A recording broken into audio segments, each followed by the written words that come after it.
அதனால இந்த நிகழ்ச்சியை வந்து ஏற்பாடு செஞ்ச ஏஆர்சி தோழர்கள் வந்து ஃபஸ்ட்டு வந்து நன்றி சொல்லியிருக்கேன். நம்ம வந்து இதில் வந்து எதுக்காக வந்து கூட்டியிருக்கோம்னா ரமாபாய் அவங்க வந்து பேசுறதுக்காக. ரமாபாய் வந்து எல்லாருமே சொல்கிறாங்க பெண்ணியம் வந்து அவங்க வந்து ரொம்ப வந்து பெண்கள் வந்து அடக்குமுறையில் இருக்காங்க அப்படின்றது. அப்படி தான் இருந்தாங்க. ஆனால் வந்து பெண்கள் வந்து எப்போவுமே வந்து சுயமரியாதையோடு இருக்கணும்னு நினைப்பாங்க. அதே மாதிரி வந்து வீட்டுக்குள்ளே அடக்கி ஒடுக்கி வச்சுருந்தாங்க. ஆனால் அப்படி இருந்த காலகட்டத்திலுமே வந்து ரமாபாய்க்கும் அம்பேத்கருக்கும் திருமணம் ஆகும்போது வந்து ரமாபாய்க்கு 9 வயசு அப்படின்னும் போது வந்து நம்மலாம் சும்மா அந்த மண்ணில் விளையாடிட்டு இருக்க நேரம் அதெல்லாம் வந்து. அப்படிப்பட்ட காலத்தில் வந்து அவங்களுக்கு திருமணம் ஆகுது. ரொம்ப எளிய முறையில் மீன் கடை வச்சுருக்க அந்த சந்தையில் தான் வந்து 2 பேருக்குமே கல்யாணம் ஆகுது, திருமணம் ஆகுது. அப்படிப்பட்ட சூழலில் வந்து அம்பேத்கரோட தந்தை வந்து சொல்கிறாரு, அம்பேத்கர் வந்து சமூக பார்வைக்கு நிறைய இருக்குது, நிறைய சமூகத்துக்கு செய்ய வேண்டியது இருக்குது, அது எல்லாத்துக்குமே நீங்கள் ஒத்துழைப்பு கொடுக்கணும் அப்படின்னு சொல்லும்போது சரின்னு அவங்க சொல்கிறாங்க இல்லையா, அங்கேயே அவங்க வந்து ரொம்ப பக்குவப்பட்ட பெண்ணாக வந்து இந்த சமூகத்தில் மாறிட்டாங்க. ஏன்னா வந்து அந்த ஒரு வயசில் வந்து அவங்க சரின்னு சொல்லும்போது வந்து அவங்களோட 29 வருட பயணம் வந்து வாழ்க்கை பயணம் இருக்கு இல்லையா, அது கண்டிப்பாக தொடரும், அதில் முடியும், நல்ல ஒரு பார்வையில் கொண்டு போவாங்க அப்படின்றத அங்கேயே வந்து அவங்க அந்த பார்வை பார்த்தாங்கன்றதை வந்து நான் நம்புகிறேன். அவங்களோட தியாகம் அப்படின்றது பெண்களாலே வந்து தியாகம் செய்வாங்க அப்படின்றதுல தான் இருக்குது. இப்போ நான் ஒரு பேரண்டாக சொல்லும்போது அது ஆட்டோமேட்டிக்காக இந்த சமூகம் வந்து கொண்டு போயிடுது. நம்மளை வந்து நம்ம வந்து இண்டிவிஜுவலாக இருக்கணும், இண்டிபெண்ட்டாக இருக்கணும் அப்படின்ட்டு தான் இருக்கிறோம். அது கண்டிப்பாக இருக்கணும் அப்படின்றது தான். அதில் வந்து கொண்டு போகும்போது மேரேஜ் ஆகும்போதும் சரி, ஆஃப்டர் டெலிவரி குழந்தைக்கு வந்து ஆஸ் எ பேரண்டாக ஆகும்போதும் சரி, நம்ம வந்து அதில் நம்ம டிபெண்ட் பண்ணி நம்மளை வந்து ஆக்கிடுறாங்க அப்படின்றது. அந்த பார்வை வந்து எல்லாருமே மாறணுன்றது வந்து இருக்குது. இது வந்து பெண்களுக்கு மாறணுன்றதை தாண்டி ஆண்கள் கட்டாயமாக இதை வந்து மாற்றணும் அப்படின்றது வந்து என்னோட பார்வையாக இருக்குது. ரமாபாயோட தியாகம் சொல்லும்போது வந்து எனக்கு ஃபஸ்ட்டு இன்ஸ்பயர் ஆன ஒரு விஷயம் வந்து பார்த்திங்கன்னா, அவங்க குழந்தை இறந்ததே வந்து 2 பேருக்குமான அடையாளம் அப்படின்னு கூட சொல்லலாம். நிறைய விஷயங்கள் இருக்குது. அப்படின்றது வந்து அந்த குழந்தை இறந்ததே வந்து அம்பேத்கருக்கு சொல்லாமல் அதில் அவரோட கல்வி படிப்பு சமூகத்துக்கான வேலைகள் வந்து பாதிப்போம் அப்படின்றதுலேருந்து அவங்க அதையே சொல்லாமல் இருக்கும்போது வந்து அது ரொம்ப எனக்கு வந்து இன்ஸ்பயர் ஆச்சு. ஃபஸ்ட்டு வந்து ஒரு வேளை வந்து நான் பேரண்டாக இருக்கிறதுனால எனக்கு அப்படி தோணுச்சா அப்படின்றது தெரியல. வந்து அப்போ வந்து அவங்களுமே வந்து ஒரு சமூக பார்வையில் இருந்தால் மட்டும்தான் வந்து அம்பேத்கருக்கு துணையாக இருக்க முடியும். அப்போ நம்ம இப்போ சொல்கிறோம் வந்து அம்பேத்கர் வந்து சாதி, மதம், பொருளாதாரம், அரசியல், சட்ட ஒழுங்கு இது எல்லாத்தையும் இது வந்து ஒரு நல்ல ஒரு பகுத்தறிவோடு நுண்ணறிவோடு இருக்கிற ஒரு தலைவர் வந்து அம்பேத்கர் சொல்லும்போது இது எல்லாத்துக்குமே துணையாக இருந்த ரமாபாயும் இதுக்கு வந்து இதில் அவங்க ரொம்ப சம பங்கு இருக்குது அப்படின்றத வந்து நான் தெரிவிச்சுக்கிறேன். இதில் ஒரு பெண் தலைவர்களை வந்து வெளியில் கொண்டு வரது வந்து ரொம்ப மிக அவசியமானது. அம்பேத்கர் வந்து ரமாபாய் இல்லைன்னா அம்பேத்கர் இல்லை அப்படின்றது வந்து 100க்கு 100 உண்மை அப்படின்றது. அதே போல தான் வந்து நாகம்மை இல்லைன்னா பெரியார் கிடையாது, ஜெனி இல்லைன்னா மார்க்ஸ் இல்லை அப்படின்ற மாதிரி தான் எல்லாமே வந்து. அப்போ பெண்கள் வந்து எந்த அளவுக்கு வெளியில் வரணும் அப்படின்னா அவங்க இண்டிவிஜுவலாக அவங்க இண்டிபெண்ட்டாக இருந்தால் மட்டும்தான் வந்து கண்டிப்பாக வெளியே வருவாங்க. எல்லா இடத்துலையும் பெண்கள் வந்து அடுப்பங்கரையில் தான் இருக்கணும், வெளியில் வரக்கூடாது அப்படின்ற சமூகம்லாம் மாறிடுச்சு. எல்லா இடத்துலையும் இப்போ பெண்களும் இருக்காங்க. அப்படின்ற பட்சத்தில் பெண்களுக்கான சம உரிமையும் வாங்கி கொடுத்ததுல வந்து ரமாபாய்க்கும் மிகப்பெரிய பங்கு இருக்குது. இவங்க எல்லாரையுமே வந்து கொண்டு போக வேண்டிய தேவை நமக்கு. அம்பேத்கரை வந்து எல்லாருக்கிட்டையும் கொண்டு போகணும் அப்படின்னு சொல்கிற எல்லா இடத்துலையுமே வந்து ரமாபாயும் இருப்பாங்க. இதை வந்து நம்ம எல்லாருமே அவங்களை வந்து கொண்டு போக வேண்டிய தேவை இருக்குது. நம்ம இந்திய பொருளாதாரத்தில் இந்த சட்டம் வந்து இந்திய அரசியலமைப்பு சட்டத்தை வந்து அம்பேத்கர் கொண்டு வந்தார் அப்படின்னா அவரோட போராட்ட தியாகங்களுக்கு பின்னாடி ரமாபாயோட தியாகமும் அதிகமாக இருக்குது. அதுக்கான வெற்றி தான் வந்து அம்பேத்கருக்கு கொண்டு வந்தது அப்படின்னு சொல்லிட்டு நான் நினைக்கிறேன். நம்ம எல்லாருமே ஒன்று கூடணும், இன்னும் அதிகமாக ஆண் தலைவர்களை தாண்டி பெண் தலைவர்களை வெளியில் கொண்டு வரணும் அப்படின்றதையும் தெரிவிச்சுக்கணும். இப்போ இன்னைக்கு வந்து அதான் எல்லாருமே வந்து நேற்று ரமாபாய் அவர்களோட பிறந்த நாள், அதை வந்து எல்லாரும் இன்னைக்கு கொண்டாடுறதுக்காக கூட்டியிருக்கோம். ரமாபாயை வந்து எல்லாரும் எப்படி சொல்ல அம்பேத்கரிய பார்வையில செயல்படுறவங்க ரமாபாயை வந்து ரமாபாய் தோழரை வந்து அம்பேத்கருக்கு நிகரான ஒரு நபரா வந்து கருதுறாங்க. அதுவும் சிலர் கருதுறாங்க. ஆனா பெண்ணியம் சார்ந்த ஒரு வட்டங்கள் அப்படின்ட்டு பார்க்கும்போது ஒடுக்கப்பட்ட தலைவர்களும் சரி, அந்த தலைவர்களுக்கு பின்னால் இருந்த பெண் தலைவர்களும் சரி, அவங்க பெரும்பாலும் மறுக்கப்படுறவங்களதான் வந்து இப்போ அம்பேத்கரை பத்தி பேசும்போதும் நம்ம ரமாபாயை ஏன் முக்கியமா பார்க்கணும் அப்படின்னு யோசிக்கும் போது எனக்கு இப்போ விடுதலைக்கும் படம் வந்துச்சுல, அதுல இருந்து ஒரு எடுத்துக்காட்டு சொல்லணும்னு நினைக்கிறேன். மஞ்சு வாரியர் மகாலட்சுமி அப்படின்னு ஒரு கேரக்டர் நடிச்சிருக்காங்க. கலீல் பெருமாள் வாரியாருடைய கேரக்டர் வந்து நடிச்சிருப்பாங்க. அவங்க 2 பேரும் காதலிக்கிறதுக்கு முன்னாடி ஒன்னா பயணம் பண்ண ஆரம்பிக்கிறதுக்கு முன்னாடி அந்த மகாலட்சுமி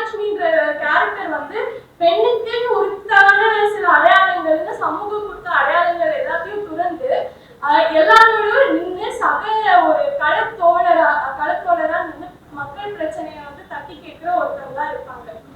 அதுவே வந்து இது அந்த ஒரு ஃபேஸுக்கு அப்புறம் பார்க்கும்போது கலிய பெருமாள் ஒரு சீன் இருந்துச்சு. அதுதான் வந்து அந்த மொத்த படத்துலயுமே எனக்கு ரொம்ப நெருக்கமான ஒரு சீன் அப்படின்ட்டு நினைக்கிறேன். அப்ப அந்த படத்துல கூறப்பட்ட பெருமாள் வாதியாரா இருக்கட்டும் சரி, நம்ம பேசுற அண்ணல் அம்பேத்கரா இருக்கட்டும் சரி, இல்ல மேற்கத்திய செயல்பாட்டாளர்களா இருக்கட்டும் சரி, மார்க்ஸ் எல்லாரோட பின்னாடியும் ஒரு பெண் தோழர் இருந்திருக்காங்க. ஆனா அந்த பெண் தோழர் பெண் தலைவரா மாறாம ஏன் அந்த ஆணுக்கு பின்னாடியா இருக்கிற பெண்ணாவே இன்னும் நம்ம பேசிட்டு இருக்கோம் அப்படின்ற கேள்விதான் இன்னைக்கு வந்து இந்த ரமாபாய் தோழரோட பிறந்த நாள் கொண்டாடுற பட்சத்துல நம்ம கேட்க வேண்டிய ஒரு முதன்மையான கேள்வியா இருக்குது அப்படின்ட்டு நான் நினைக்கிறேன். இப்போ நான் சுற்றுச்சூழல் செயல்பாட்டாளர் அப்படின்ற ஒரு இதுல இருக்கேன். இதுலயே வந்து பெண்ணியமையும் சூழலையும் சேர்த்து பார்க்கும்போது சூழல் பெண்ணியம்னே ஒரு குளோபல் கான்செப்ட் இருக்கு, ஈகோ ஃபெமினிசம்னு சொல்லுவாங்க. அதை பத்தி நம்ம எங்க போய் படிச்சாலும் பெண்கள் வந்து ஒரு மதர்லி நேச்சர் கொண்டவங்க, இயற்கைக்கும் அவங்களுக்குமான பாண்ட்ன்றது வந்து இன்டென்சிவா இருக்கும், அவங்க எல்லாத்தையுமே ஹோலிஸ்டிக்கா பார்ப்பாங்க அப்படின்ட்டு ஒரு திரும்ப பெண்ணியத்துக்கே வந்து இன்னொரு அடையாளம் கொடுத்து திரும்ப அதையும் ஸ்டிக்மடைஸ் பண்ணி அவங்க இவங்க வந்து எல்லாருக்குமானவங்களா இருப்பாங்க, தியாகம் பண்றவங்களா இருப்பாங்க, இப்படி இருப்பாங்க இப்படி இருப்பாங்கட்டு பண்புகள் சார்ந்தே சொல்ற ஒரு நிலையதான் நம்மளால பார்க்க முடியுது. ஆனா ஏன் வந்து இந்த பெண் தலைவர்களை பேச வேண்டியது இருக்கு? இந்த பெண் தலைவர்கள் என்ன பண்றாங்க அப்படின்ட்டு பார்க்கும்போது இன்னைக்கு நிகழ்காலத்துல இருக்கிற போராட்டங்களை எடுத்து பேசினாலும் சரி, இப்போ நம்ம ஏதோ ஒரு இடத்துல ஒரு கம்யூனிட்டி பிரச்சனை இருக்கு, ஏதோ ஒரு பெரிய போராட்டத்தை எடுத்து பேசிப்போம். அப்போ நம்ம வந்து அவங்க கிட்ட போய் இதை பத்தி யார் பேசுவா அப்படின்ட்டு கேட்டா அங்க இருக்கிற பஞ்சாயத்து தலைவர் வருவாரு, இல்ல அந்த ஒரு போராட்ட குழுக்குன்ட்டு ஒரு தலைவர் இருப்பாங்க, இங்க ஆப்வியஸ்லி ஆனாதான் இருப்பாங்க. அவங்க கிட்ட சரி இதை பத்தி பெண்கள் பேச முடியுமா அப்படின்ட்டு கேட்டா வர முதல் வார்த்தை என்னவா இருக்கும்னா, பெண்கள் பேசுவாங்க சரி, ஆனா விஷயம் பேசுறதுக்கு நாங்க வேணும்ல அப்படின்ட்டு கேட்பாங்க. அதுவே அந்த குழுவோட நம்ம ஒரு 6 மாசம் பயணம் பண்ண ஆரம்பிச்சோம்னா அங்க என்ன நிலவரமா இருக்கும்னா, எந்த ஒரு விஷயம் வந்தாலும் முதல்ல களத்துல இறங்கி நிக்கிறது பெண்களா இருப்பாங்க. ஆண்களை பொறுத்த வரைக்கும் இங்க என்ன பிரச்சனைன்ற ஃபேக்ட்ஸ் மேலோட்டமான விஷயங்கள அவங்களால பேச முடியும். ஆனா என்னோட கம்யூனிட்டி எப்படி பாதிக்கப்படுது, என் குழந்தைங்க எப்படி பாதிக்கப்படுறாங்க, இந்த ஊரோட வருங்காலம் எதிர்காலம் எப்படி பாதிக்கப்படும் அப்படின்ட்டு நுணுக்கமா ஒரு சிக்கல்களையும் புரிஞ்சு கொண்டு உள்வாங்கி அதுக்கான அதை பாதுகாக்கிறதுக்கு நான் என்ன பண்ண முடியும் அப்படின்ற யோசனை வந்து பெண்களிடம் தான் வருது. அப்போ இங்க நம்ம இன்டெலெக்சுவலா யார பார்க்கணும் அப்படின்ற கேள்வி வந்து எல்லா காலத்திலயுமே வந்து நம்ம முன் வச்சு போக வேண்டிய ஒரு விஷயம் இருக்கு. ஸோ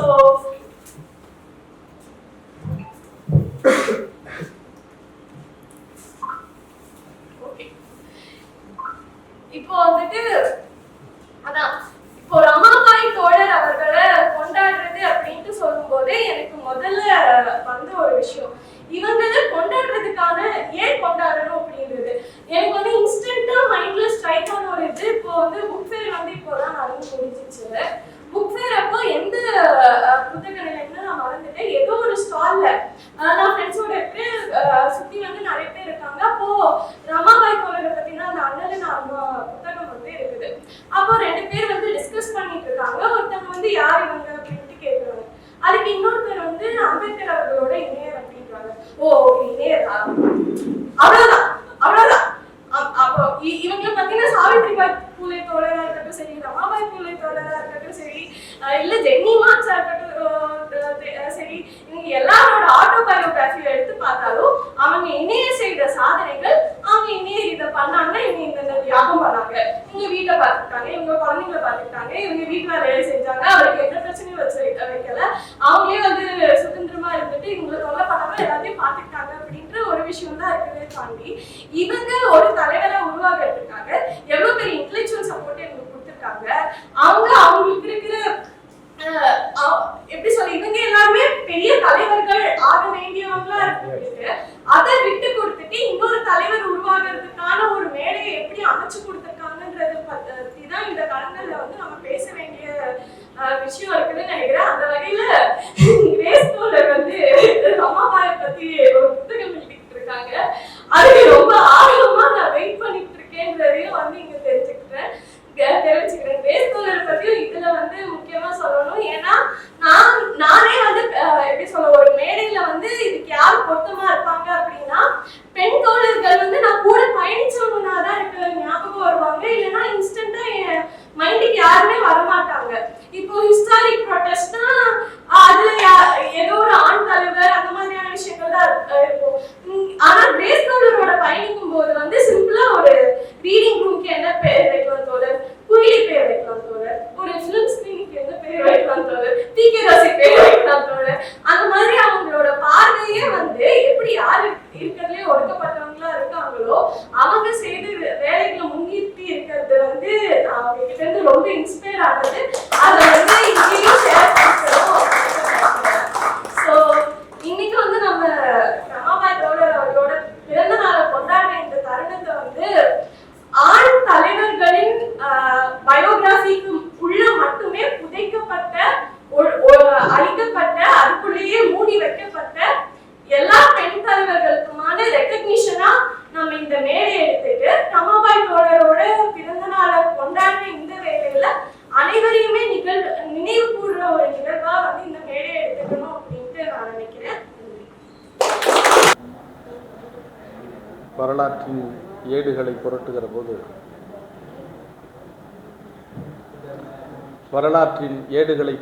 போது படிக்கப்படாமல் விடப்பட்ட சில பக்கங்களை காண்பது போல் புரட்சியாளர் அம்பேத்கரை குறித்து மிக தெளிவாக நுணுக்கமாக அறிந்திருக்கிற நாம் அம்பேத்கராய் உருவாவதற்கு அடித்தளமாக இருந்த அன்னை ரமாபாயை பற்றி அவ்வளவாக அறிந்திருக்கவில்லை. ஆனால் அப்படிப்பட்ட ஒரு ஒரு ஒரு பெரிய ஆளுமையை இன்றைக்கு இந்த சமூகத்தின் முன்னிறுத்தி அறிவு வெளிச்சத்தில் அவரை பல்வேறு பரிமாணங்களில் பார்க்க ஒரு புதிய முயற்சியினை இன்றைக்கு நம்முடைய தோழர்கள் முன்னெடுத்திருக்கிறார்கள். அம்பேத்கர் ஸ்டடி சர்க்கிள், வியாசை தோழர்கள், ஜனவரி 26 இயக்கம் என்கிற இந்த அமைப்பை சார்ந்த தோழர்கள் ஒரு நல்லதொரு முயற்சியினை முன்னெடுத்திருக்கிறார்கள். இந்த விழாவிற்கு தலைமை பொறுப்பேற்றிருக்கிற அன்பிற்கினிய சகோதரர் ஜாய் அவர்களே, எனக்கு முன்னாலே மிக தெளிவாக புதிய கோணங்களில் கருத்துக்களை வைத்து உரையாற்றி அமைந்திருக்கிற பெரு மதிப்பிற்குரிய தோழர் நிலாதம்மா குழுவை சார்ந்த தாரகை அவர்களே, இந்த காலத்தின் ரமாபாயாய் வாழ்ந்து கொண்டிருக்கிற வியாசை தோழர்களின் தோழர் விஜய் அவர்களே, இந்த பூமி இருக்கிற வரைக்கும் தான் இந்த உலக உயிர்கள் இருக்கும் என்கிற ஒரு தொலைநோக்கு பார்வையோடு மனிதர்களை காப்பாற்றுவதை விட இந்த பூமியை காப்பாற்றுவது ரொம்ப முக்கியம் என்று கருதி பணியாற்றுகிற அன்பிற்கினிய சகோதரி பெனிஷா அவர்களே, மிக சிறப்பாக எனக்கு பின்னாலே உரையாற்ற இருக்கிற பெரும் மதிப்பிற்குரிய தோழர் கிரேஸ் பானு அவர்களே,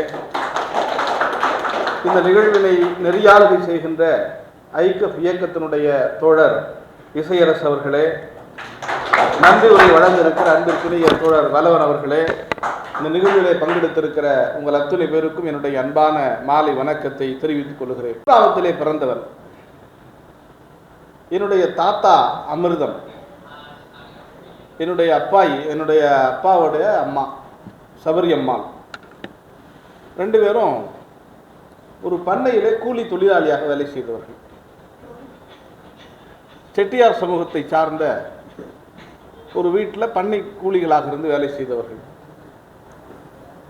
எங்கள் வீட்டில் எங்கள் அப்பாய்க்கு முதல் குழந்தை பிறந்திருக்கிற தருணம். அந்த நேரத்தில் அவங்க வேலை செய்கிற அந்த செட்டியார் வீட்டில் ஓனருடைய மனைவி குழந்தை பெற்றிருக்கிறார்கள். பிரசவத்தின் போது தாய் இறந்து விடுகிறார்கள். அப்போ தான் பிறந்த குழந்தை, பச்சை குழந்தை. அந்த செட்டியார் ஓடு அழுறார், அந்த குழந்தைய வச்சுட்டு நான் என்ன பண்ண போகிறேன்னு தெரியலை அப்படின்னு. ஏன்னா அந்த குழந்தையை பராமரிப்பதற்கு அந்த வீட்டில் ஆள் இல்லை, என்ன செய்யறதுன்னு தெரியலை அப்படின்னு அவர் அழுதுகிட்டு இருந்ததை பார்த்துட்டு, நான் சொல்கிற கதை, இந்த செய்தி வந்து ஒரு 70-80 ஆண்டுகளுக்கு முன்னாடி நடந்த சம்பவம். அப்போ இந்த தமிழ்நாட்டில் இருக்கிற சமூக சூழல் எப்படின்னு நீங்கள் புரிஞ்சுக்கணும். பல தெருக்களில் நடமாடுகிற உரிமை இல்லை. ஆதிக்க சாதியினரின் வீட்டு கொல்லைப்புறங்களிலே தான் நிற்க வேண்டிய சூழல்.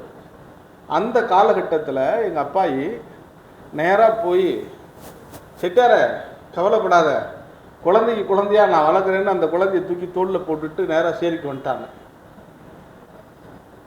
தன்னுடைய குழந்தைக்கு ஒரு முலையிலே பாலும், தான் வேலை செய்கிற எஜமானன் வீட்டு குழந்தைக்கு ஒரு முலையிலே பாலும் கொடுத்து வளர்த்தார்கள். எங்கள் அப்பாயி படிக்கலை, அவங்க கை நாட்டு தான். அவர்களுக்கு யார் அந்த உணர்வை தந்தது? கடைசி வரைக்கும் அந்த நன்றியை அவர் மறக்கலை. நான் சின்ன பிள்ளையா இருக்கும்போது கூட்டிகிட்டு போவாங்க. அவர் நடு வீட்டில் ஒரு சேர் போட்டு, ஆயா வாயா உட்காரியா அப்படின்னு ரொம்ப ஆசுவாசமாக எனக்கு அம்மா அப்படின்னு சொல்லி உட்கார வைப்பார். ஒருவேளை என்னுடைய அப்பாயி அன்னைக்கு அதை மறுதளிச்சிருந்தாங்கன்னா அந்த குழந்தையை காப்பாற்றிருக்க முடியாது. பால் ஊட்டுவதற்கு ஆள் இல்லை, பராமரிப்பதற்கு அந்த வீட்டில் ஆள் இல்லை. ஆனாலும் கூட அந்த குழந்தையை வளர்த்தெடுத்தார். அதை நாம் என்ன பெயரிட்டு அழைப்பது என்று ஒரு கேள்வி இருக்கிறது. என்னுடைய அம்மா ஜான் லீலா, இந்த ரமாபாய்க்கு தலைவர் எழுதின கடிதத்தை படிக்கிறேன். அதில் ஒரு இடத்துல ரொம்ப நுணுக்கமாக எழுதுவார். என்ன அப்படின்னா, இந்த மாதிரி ஒரு ஒரு ஓட்டு வீடு, எங்கள் அம்மா சேலைக்கு அந்த பக்கம் படுத்திருப்பாங்க, நான் இந்த பக்கம் படுத்திருப்பேன், கூரை வீட்டில் மற்றவங்க படுத்திருப்பாங்க. எனக்கு மட்டும் ஒரு வீடுன்னா அந்த வீட்டில் நானும் எங்கள் அம்மா எங்கள் தங்கச்சி 3 பேர் இருப்போம். நான் இரவெல்லாம் படிப்பேன். நான் தூங்கிவிடக்கூடாது என்பதற்காக எங்கள் அம்மா ஒரு மணி நேரத்துக்கு ஒருக்க, 3/4 மணி நேரத்துக்கு ஒருக்க, எப்பா அப்படின்னு ஒரு குரல் வரும். அவ்வளோதான் நான் அவங்களுக்கு சொல்கிற பதில். நான் எவ்வளவு நேரம் கொட்டுறேனோ அப்படி அவங்க கேட்டுகிட்டே இருப்பாங்க. சில நேரங்கள் விடியற்கால 3 மணி 3:30 மணி ஆயிடும். அவங்க எழுந்து அப்போ சமைக்க போகணும். எல்லாமே விறகடுப்பு தான், சமைக்க போகணும். 3:30 மணிக்கு அவங்க போகும்போது சொல்லுவாங்க, போதும் சாமி தூங்கு அப்படின்னு சொல்லிட்டு போயிடுவாங்க. நான் அது வரைக்கும் படித்து கொண்டே இருப்பேன். நான் படிக்கிற வரைக்கும் எங்கள் அம்மா விழித்து கொண்டே இருப்பார். அவர் தூங்குறாங்கன்னு நினைப்போம். ஆனால் ஒரு அப்படி கண்ணா சிந்தர் திரும்பி எழுந்திரிச்சு எப்பா அப்படின்னு ஒரு சவுண்டு வரும். எங்கள் அம்மா இல்லைன்னா நான் இவ்வளவு வாசிப்பாளனாக உங்கள் முன்னால் நான் பேராசிரியராக நின்று கொண்டிருக்கிற வாய்ப்பு. எங்கள் அம்மாவுக்கு எழுத தெரியாது. எங்கள் அம்மா ஜான் லீலான்னு பேர் எழுதுவாங்க, வேற ஒன்றுமே படிக்க தெரியாது. எங்கள் அம்மா இறந்த பிறகு எனக்கு ஒரு குற்ற உணர்வு, இன்னமும் அந்த குற்ற உணர்வு இருக்கிறது. நான் அடிப்படையில் ஒரு பெரியாரியவாதியாக வளர்ந்தேன். ஊரெல்லாம் போய் கூட்டம் பேசுகிறேன், எல்லா இடத்துக்கும் போய் பேசுகிறேன். பெண் விடுதலைக்கு தந்தை பெரியார் பாடுபட்டார்னு பேசுகிறேன், பெண் கல்விக்காக தந்தை பெரியார் பாடுபட்டார்னு பேசுகிறேன், பாரதிதாசன் கவிதை எழுதினார்லாம் பேசுகிறேன். ஆனால் கடைசி வரைக்கும் எங்கள் அம்மாவுக்கு 4 வரி எழுத கற்றுக் கொடுக்காத ஒரு குற்றவாளியாக உங்கள் முன்னால் நின்று கொண்டிருக்கிறேன். வெளியில் பேசணும், ஆனால் அந்த வீட்டில் அப்ளை பண்ணல. அதை நான் ரொம்ப பின்னாடி தான் யோசித்தேன். பகுத்தறிவெல்லாம் பேசணும், நம்ம அறிவு கொஞ்சம் லேட்டாக தான் வேலை செஞ்சது.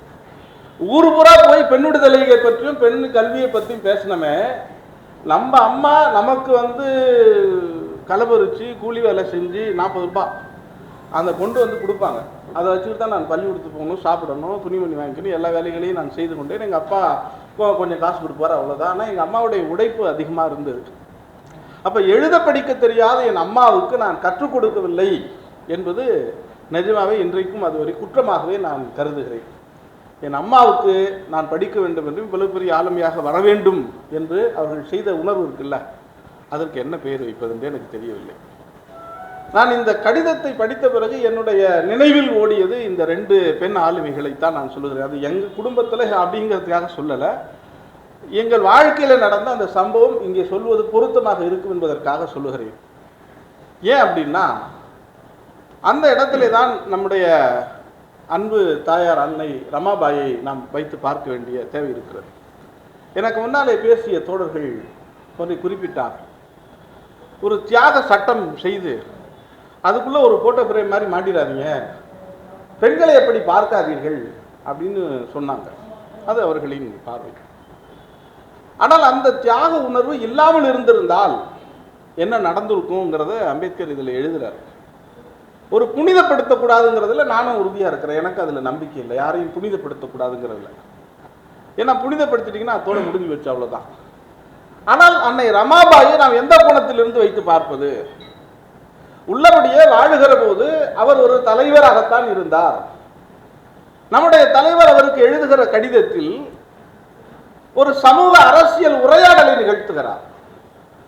சாக்ரட்டிஸின் மனைவிக்கு அப்படி சாக்ரட்டிஸுக்கு அப்படி ஒரு மனைவி வாய்க்கவில்லை என்று படிக்கிறோம். அது உண்மையா பொய்யா நமக்கு தெரியாது. ஆனால் காரல் மார்க்ஸுக்கு வாய்த்த ஜென்னி, மார்க்ஸை புரிந்து கொள்ளுகிற, அவரின் தத்துவார்த்த சிந்தனைகளோடு ஒத்துப்போகிற, அவரின் அறிவு தேடலுக்கு உறுதுணை செய்கின்ற ஒரு பெரிய ஆளுமையாக இருந்தார். அவரை கொண்டாடல, அவரை நம்ம இன்னும் விரிவா பேசலைங்கிற அந்த அந்த கருத்தை நான் ஏற்றுக்கொள்கிறேன். அது மாதிரிதான் அன்னை ரமாபாய் அவர்களையும் நாம் இன்னும் விரிவா பேசல, ஆனா இனி பேசாமல் இருக்க முடியாது என்கிற நெருக்கடி ரமாபாய் உருவாக்கிட்டார்ல, அங்கதான் ரமாபாய் வெற்றி அடைகிறார். மறைக்க முடியாது. ஏன்னா தியாகத்தையும் வரலாற்றையும் நீங்கள் மறைக்கலாம் என்று நினைத்தால் அது ஒருபோதும் மறைத்து வைக்க முடியாது. அது தன்னைத்தானே வெளிப்படுத்திக் கொள்ளும். ஏனென்றால் அது அறமும் உண்மையும் அடித்தளமாக கொண்ட பெரிய வரலாறு. அதனாலதான் இன்றைக்கு ரமாபாய் ஒரு தன்னெழுச்சியாக நம் முன்னால் எழுந்து நிற்பதை நாம் பார்க்கிறோம். அதற்கு முன்னாலே நான் இந்த கடிதத்தை ஒரு முறை வாசிக்க வேண்டும் என்று நான் நினைக்கிறேன். ஒரு 5 நிமிடம் தான். ஆனால் என்ன எழுதியிருக்கிறார் தலைவர் அப்படிங்கிறத நம்ம படிச்சுட்டா இன்னும் கொஞ்சம் நல்லா இருக்கும் அப்படின்னு எனக்கு தோணுது. நீ எப்படி இருக்கிறாய் ரமா? இன்று முழுக்க உன்னையும் யஷ்வந்தையும் பற்றியே நினைத்து கொண்டிருந்தேன்.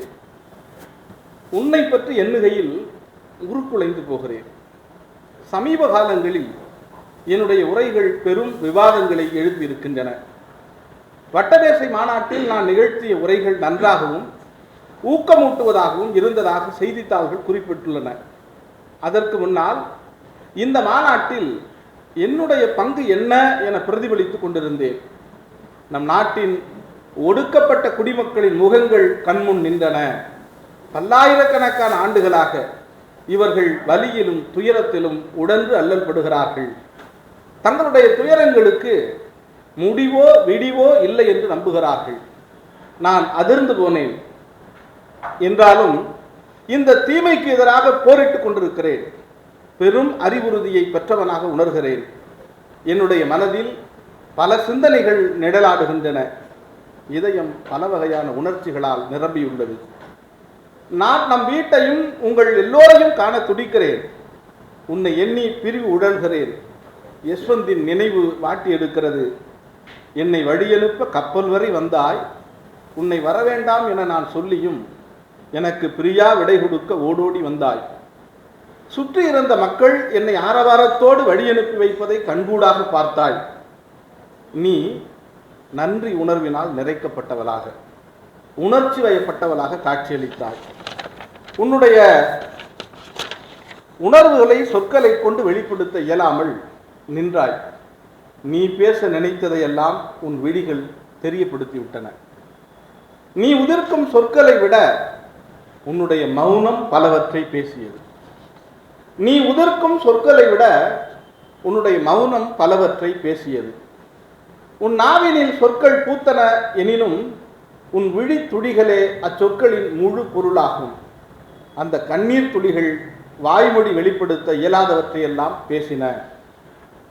லண்டனின் காலை வேளையில் இந்த எண்ணங்கள் எல்லாம் நினைவுக்கு வருகிறது. அழுது தீர்த்து விட வேண்டும் என்று இருக்கிறது. நான் கிடந்து தவிக்கிறேன். நீ எப்படி இருக்கிறாய் ரமா? நம் யஷ்வந்த் நலமா? அவன் அப்பா எங்கே என்று கேட்கிறானா? அவனுடைய மூட்டு வலி மட்டுப்பட்டிருக்கிறதா? நம்முடைய 4 குழந்தைகளை இழந்து நிற்கிறோம். நம்முடைய 4 குழந்தைகளை இழந்து நிற்கிறோம். யஷ்வந்த் மட்டுமே நமக்காக உயிர்த்திருக்கிறான். அவனே உன் தாய்மையின் முகம். அவனே உன் தாய்மையின் முகம். அவனை நாம் நன்றாக பார்த்து கொள்ள வேண்டும். அவன் மீது எப்போதும் ஒரு கண் வைத்துக் கொள்றோமா? யஷ்வந்திற்கு நிறைய கற்பிங்கிற வாசம் எங்கிருந்து வருது பார்த்துங்க. யஷ்வந்திற்கு நிறைய கற்பி. இரவு அவனை எழுப்பி படிக்க வை. என் தந்தை என்னை இரவில் எழுப்பி படிக்க வைப்பார். என்னை தவறாமல் எழுப்ப வேண்டும் என்பதற்காக அவர் தூக்கம் தொலைந்து விழித்திருப்பார். அவர்தான் எனக்கு இந்த ஒழுக்கத்தை பயிற்றுவித்தார். நான் படிக்க எழுந்ததும் அவர் உறங்க போய்விடுவார். இரவு போயும் எழ வேண்டுமா என எனக்கு இரவு போயும் எழ வேண்டுமா என எனக்கு ஆரம்பத்தில் சோம்பேறித்தனமாக இருக்கும். படிப்பதை விட தூங்குவதே சுகமானது இல்லையா? ஆனால் இப்போது திரும்பி பார்க்கையில் உறக்கத்தை விடவும் கல்வியே வாழ்க்கைக்கு முக்கியமானதாக மாறி இருக்கிறது. இதற்கான பெரும்பாலான பாராட்டுகள் என் தந்தையை சேர வேண்டும், நான் படிப்பில் ஆர்வமிக்கவனாக இருக்க வேண்டும் என்பதற்காக என் தந்தை எண்ணற்ற தியாகங்கள் புரிந்தார். என் வாழ்வில் விடியல் மலர்வதற்காக அவர் அல்லும் பகலும் ஓயாமல் உழைத்தார். அவரின் உழைப்பின் கனிகள் தற்போது காய்த்து குலுங்குவதை காண்கிறேன். இன்று அதை குறித்து நான் பேருவகை கொள்ளுகிறேன் ரமா. அதற்கு இணையாக யஷ்வந்தும் கல்வியில் கண்ணும் கருத்துமாக இருக்க வேண்டும். அவன் உள்ளம் புத்தகங்கள் மீது தீரா தாகத்தை கொண்டிருக்குமாறு தூண்டிவிட வேண்டும். இது தன் மகனுக்காக அம்பேத்கர் எழுதினதில்லை, எல்லாருக்காகவும் எழுதினதுன்னு நினைக்கிறேன். அவன் உள்ளம் புத்தகங்கள் மீது தீரா தாகத்தை கொண்டிருக்குமாறு தூண்டிவிட வேண்டும். பணம் ஆடம்பரம் ஆகியவற்றால் பயனொன்றுமில்லை. பணம் ஆடம்பரம் ஆகியவற்றால் பயனொன்றுமில்லை. உன்னை சுற்றி அவற்றை கட்டாயம் கண்ணுற்று கொண்டே இருப்பாய். இத்தகைய சுகங்களை நாடி மக்கள் ஓயாமல் அலைகிறார்கள். இந்த ஒற்றை இலக்கில் மட்டுமே இம்மக்களின் வாழ்க்கை தேங்கி விடுகிறது. அவர்கள் வேறு எந்த முன்னேற்றம் வளர்ச்சியையும் நாடுவதில்லை. இத்தகைய வாழ்க்கையில் நாம் திருப்தி அடைந்து விடக்கூடாது ரமா. நம்மை சுற்றி வேதனையை தவிர வேறொன்றுமில்லை. வறுமை மட்டுமே நம்முடைய துணைவனாக இருக்கிறது. பிரச்சனைகள் நம்மை விட்டு விலகுவதே இல்லை. அவமானம், வஞ்சிப்பு, ஏளனம் நம்மை நிழலை போல பின்தொடர்ந்து கொண்டே இருக்கின்றன. நம்மை இருட்டும் துயர கடலும் மட்டுமே சூழ்ந்திருக்கின்றன. நாமே நம்முடைய மீட்பர்களாக இருக்க வேண்டும். நாமே நம்முடைய மீட்பர்களாக இருக்க வேண்டும். நாமே நமக்கு வழிகாட்டியாக மாற வேண்டும். நாம் தேர்ந்தெடுத்த பாதையில் தீபங்களை ஏற்ற வேண்டும். இந்த வெற்றி நோக்கிய பாதையில் நாமே நடைபோடுவோம். சமூகத்தில் நமக்கென்று இடம் எதுவும் இல்லை. நமக்கான இடத்தை நாம் தான் உருவாக்க வேண்டும். நம் நிலைமை இப்படி இருப்பதால் யஷ்வந்துக்கு உயர் கல்வியை நீ வழங்க வேண்டும் என விரும்புகிறேன். யஷ்வந்துக்கு உயர்ந்த கல்வியை நீ வழங்க வேண்டும் என விரும்புகிறேன். அவன் முறையாக ஆடை அணிவதை உறுதி செய்வதோடு சமூகத்தில் பண்பு நலன்களோடு பழகவும் பயிற்றுவிக்கவும் நீ அவன் மூளையில் லட்சியத்தை கட்டியெழுப்ப வேண்டும். உன்னை பற்றியே ஓயாமல் நினைத்து கொண்டிருக்கிறேன். யஷ்வந்த் குறித்து எண்ணிக்கொண்டிருக்கிறேன். உன்னை நான் புரிந்து கொள்ளவில்லை என்று எண்ணிவிடாதே ரமா. உன்னை நான் புரிந்து கொள்ளவில்லை என்று எண்ணிவிடாதே ரமா. உன் வேதனையை நான் உணர்கிறேன்.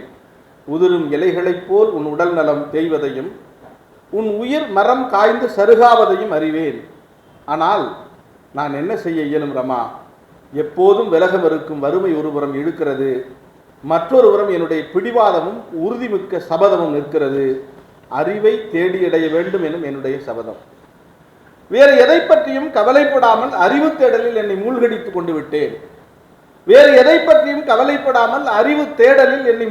கொண்டு விட்டேன். என்னை தாங்கும் வலிமைமிக்க தூணாக நீயே இருக்கிறாய். என்னுடைய உலகத்தை கவனித்துக் கொள்கிறாய். உன் கண்ணீரை கொண்டு என் மன உறுதியை வளர்த்தெடுக்கிறாய். இதனால் தான் எல்லையற்ற அறிவு பெருங்கடலில் எந்த தடையுமின்றி நான் ஊறி திளைக்க முடிகிறது. எல்லையற்ற அறிவு பெருங்கடலில் எந்த தடையுமின்றி நான் ஊறி திளைக்க முடிகிறது. நான் சத்தியமாக கொடுமைக்காரன் இல்லைரமா. என் அறிவு வேட்கையை சளைக்காத தேடலின் மூலம் தனித்து கொண்டிருக்கிறேன். இதிலிருந்து திசை திருப்பவும் எதுவும் என்னை காயப்படுத்துகிறது.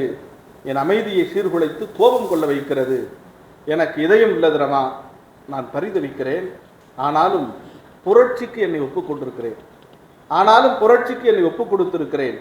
இந்த உயரிய லட்சியத்திற்காக என் உணர்ச்சிகளை தீயிட்டு பொசுக்க வேண்டிய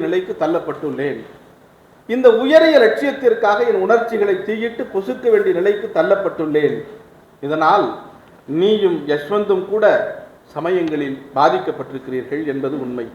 ஆனால் இந்த மடலை ஒரு கையால் எழுதி கொண்டே இன்னொரு கரத்தால் உன் கண்ணீரை துடைக்கிறேன். நம் செல்ல படையலை பார்த்து கொள்றமா. அவனை அடிக்காதே. நான் அவனை அடித்திருக்கிறேன். அதை ஒரு காலம் அவனுக்கு நினைவுபடுத்தாதே. அவன் உன்னுடைய பிரிக்க முடியாத பகுதி. இந்த சமூகத்தில் புறையோடி போயிருக்கும் மத உலரீதியான பக்கச்சார்புகள், சமூக பொருளாதார ஏற்றத்தாழ்வுகளை அறவே வேறறுக்கும் வழியை கண்டடைய வேண்டும். இதை அன்றாட வாழ்வில் ஆழமாக ஊறி போயிருக்கின்றன. இவற்றை மொத்தமாக எரித்திட வேண்டும். மீண்டு வர முடியாத வகையில் புதைத்திட வேண்டும். இவற்றை சமூகத்தின் ஞாபகம், கலாச்சாரத்திலிருந்தும் கூட அறவே அகற்ற வேண்டும் என விரும்புகிறேன். கலாச்சாரத்திலிருந்து கூட அறவே அகற்ற வேண்டும் என விரும்புகிறேன். ரமா, இந்த வடலை படித்து கொண்டிருக்கும் போதே உன் விழிகளில் வடியும் நீரின் ஈரத்தை உணர்கிறேன். நீ திக்குமுக்காடி போயிருக்கிறாய் என எண்ணுகிறேன். உன் இதயம் கனத்து போயிருக்கும். உன் உதடுகள் நடுங்கிக் கொண்டிருந்தாலும் உன் உணர்ச்சிகளுக்கு நீ சொல்ல முயல்பவற்றை கடத்தும் வார்த்தைகள் கிடைக்கவில்லை. நீ அத்தகைய உடைந்துவிடக்கூடிய உணர்ச்சிகரமான நிலையில் இருக்கிறாய். ரமா, நீ என் வாழ்க்கையில் இல்லை என்றால் என்ன ஆகியிருக்கும்? ரமா, நீ என் வாழ்க்கையில் இல்லை என்றால் என்ன ஆகியிருக்கும்? நீ என் துணையாக உடன்வராமல் போயிருந்தால் என் வாழ்க்கை எப்படி இருந்திருக்கும்? வாழ்க்கையில் சொத்து சுகமே முக்கியம் என எண்ணுபவளாக இருந்திருந்தால் என்னை தனியே தவிக்க விட்டு போயிருப்பாள். யாராவது எப்போதும் பசியால் வாடவும் பம்பாயில் பசுமாட்டின் சாணியை தேடி அலையவும் அதை வறட்டியாக்கி அடுப்பறிக்கவும் யாராவது விரும்புவார்களா? வீட்டில் கிழிந்து போன துணிகளை ஒட்டு போட்டு கொண்டும் வறுமை கொடுமையில் நான் கொட்டும் ஒரே ஒரு வத்திப்பெட்டி தான் மாதம் முழுவதற்கும் அல்லது இருக்கிற அரிசி பருப்பு உப்பை வச்சு மாச கடைசி வரைக்கும் ஒட்டித்தான் ஆகணும் முதலிய சொற்களை தாங்குவார்களா? என்னுடைய ஆணைகளை நீ கடைபிடிக்காமல் முரண்டு பிடித்திருந்தால் என்னாகியிருக்கும்? நான் உடைந்து போன உள்ளத்தோடு என் சபதத்தை காப்பாற்ற முடியாதவனாக போயிருப்பேன். என்னுடைய ஆணைகளை நீ கடைபிடிக்காமல் முரண்டு பிடித்திருந்தால் என்னாகியிருக்கும்? நான் உடைந்து போன உள்ளத்தோடு என் சபதத்தை காப்பாற்ற முடியாதவனாக போயிருப்பேன். முற்றிலும் நிலை குலைந்து எண்ணி பார்க்க கூட முடியாத அளவுக்கு என் கனவுகள் சுக்கு நூறாகி இருக்கும். ரமா, என் வாழ்வில் நான் தேடுவதையெல்லாம் தொலைத்திருப்பேன். எல்லாமும் என்னுடைய எல்லா உள்ள கிடைக்குகளும் நிறைவேறாமல் காயப்பட்டு போயிருப்பேன். சிறு பதரை போல் பொருளற்றவனாக இருந்திருப்பேன். உன்னையும் என்னையும் பார்த்துக்கொள். சீக்கிரம் ஊர் திரும்பி விடுகிறேன், கவலைப்படாதே. என்னுடைய நல்வாழ்த்துக்களை அனைவருக்கும் தெரியப்படுத்தவும் அப்படின்னு புரட்சியாளர் எழுதியிருக்கிறார். இந்த கடிதம் ரொம்ப ஆழமான ஒரு செய்தியை நமக்கு சொல்லுகிறது. இது ஒரு கணவன் மனைவிக்கிடையில் எழுதப்பட்ட ஒரு அன்பு சார்ந்த குடும்ப விஷயம் சார்ந்த கடிதமாக இல்லை. அது ஒரு சமூக நிகழ்வை மிக நுணுக்கமாக படம்பிடித்து வைத்திருக்கிற புரட்சியாளர் அம்பேத்கர் அவர்கள் அதை தன் வாழ்க்கை துணையோடு எப்படி பகிர்ந்து கொள்ள வேண்டும், கடத்த வேண்டும் என்கிற மிக நுட்பமான உணர்வோடு அதை கடத்தி இருக்கிறார். ஒரு குடும்ப பெண்ணாக இருந்து நீ குடும்பத்தை பார்த்துக் கொள்ளுகிறாய். அது குடும்ப பணியாக மட்டுமில்லை, என் பணிக்கு உறுதுணை செய்வதாக இருக்கிறது. ஏன் என் பணிக்கு உறுதுணையாக இருக்கிறது என்று அம்பேத்கர் கருதுகிறார் அப்படின்னா, ஒருவேளை என் வார்த்தைகளுக்கு நீ கட்டுப்படாமல் சொத்து சுகங்களுக்கு ஆசைப்படுகிறவனாய், பணத்திற்காக ஆசைப்படுகிறவனாய் இருந்திருந்தால் என்ன ஆகியிருக்கும் அப்படின்னா, ஏறக்குறைய நான் ஒரு பொருளற்றவனாய் மாறி போயிருப்பேன். இதான் அம்பேத்கர் சொல்லுகிற ஒரு மிக முக்கியமான செய்தி. அப்ப ரமாபாய் என்கிற ஒரு ஆளுமை புரட்சியாளர் அம்பேத்கரின் உருவாக்கத்தில் எவ்வளவு மிக முக்கியமான பங்கெடுத்திருக்கிறார்கள், எப்படி ரெண்டு பேரும் ஒருவரை ஒருவர் புரிந்து வைத்திருக்கிறார்கள், அது ரொம்ப முக்கியம்.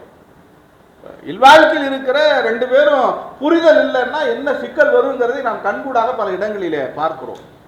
அதுவும் பொது வாழ்க்கையில் இருக்கிற தன் கணவன், அவரோடு பயணிக்கிற ஒரு இணையர், அப்படி இல்லைன்னா, அந்த கருத்து புரிதல் இல்லைன்னா அந்த வாழ்க்கை வந்து சிறக்காது. ஊர்ல ஒரு பழமொழி சொல்லுவான், களவு மாட்டை உழவுல போட்டுனா என்ன ஆகும் அப்படின்னு. ரெண்டு மாடு சரியா உழுவுற மாதிரி இருந்தா தான் அந்த உழவு வந்து சிறப்பா அமையும்.